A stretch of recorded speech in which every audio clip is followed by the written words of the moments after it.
Exactly. And so, again, that verse is just really good. You know, the thing that counts, the one thing that matters, faith expressing itself in love. Yeah, it's a great verse to have as a... and so, you know, he started off in chapter 5 talking about the freedom that we have, and it's for freedom that Christ set us free. But in that freedom, then, by faith, we're going to express that faith in love. Praise God for that. Verse 7, you are running a good race. Who cut in on you, and who kept you from obeying the truth? That kind of persuasion does not come from the one who called you. A little yeast works through the whole dough. I am confident in the Lord that you will take no other view. The one who is throwing you into confusion will pay a penalty, whoever he may be. Brothers, if I am still preaching circumcision, why am I still being persecuted? In that case, the offense of the cross has been abolished. As for those agitators, I wish they would go the whole way and emasculate themselves. Okay. Paul uses some strong words here. He says, listen, to those ones that are telling you to be circumcised, I wish they'd just cut the whole thing off. That's what Paul's saying.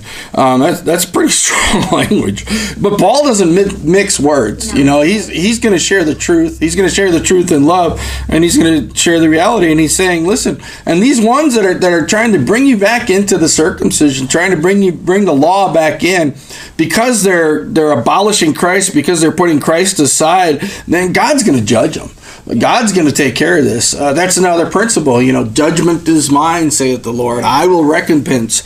We leave place for that. And then Paul says, listen, if I was still preaching circumcision, why am I being persecuted? You know, one of the big places that Paul faced persecution was not with the world, not with Rome or, you know, all these other people that were out there.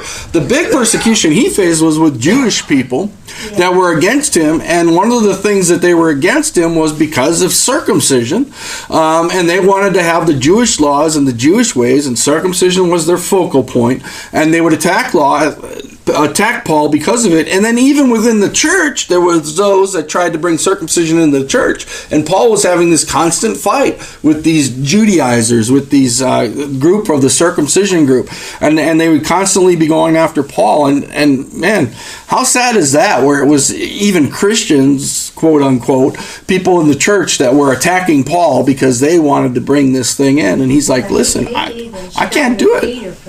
Yeah.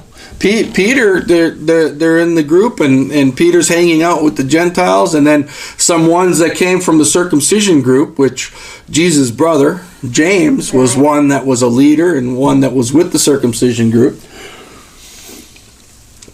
comes, and Peter kind of separates himself, and Paul rebukes him openly and says, hey, what's the matter with you?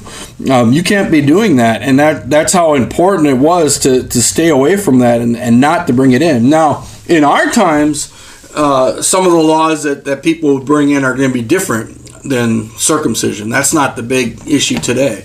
But within Christianity, within churches, there are a lot of groups that will try to bring in their own laws, their own ways, their own ideas into Christianity and tell people you've got to do it like this. It may be you have to have you got to be a member of their church. It may be you have to be baptized a certain way. It may be you have to, follow a certain teaching or have a certain doctrine or just all kinds of different ways that groups within Christianity still do the same thing today. Say, you've got to follow it this way. You've got to do it our way. It's our way or the highway.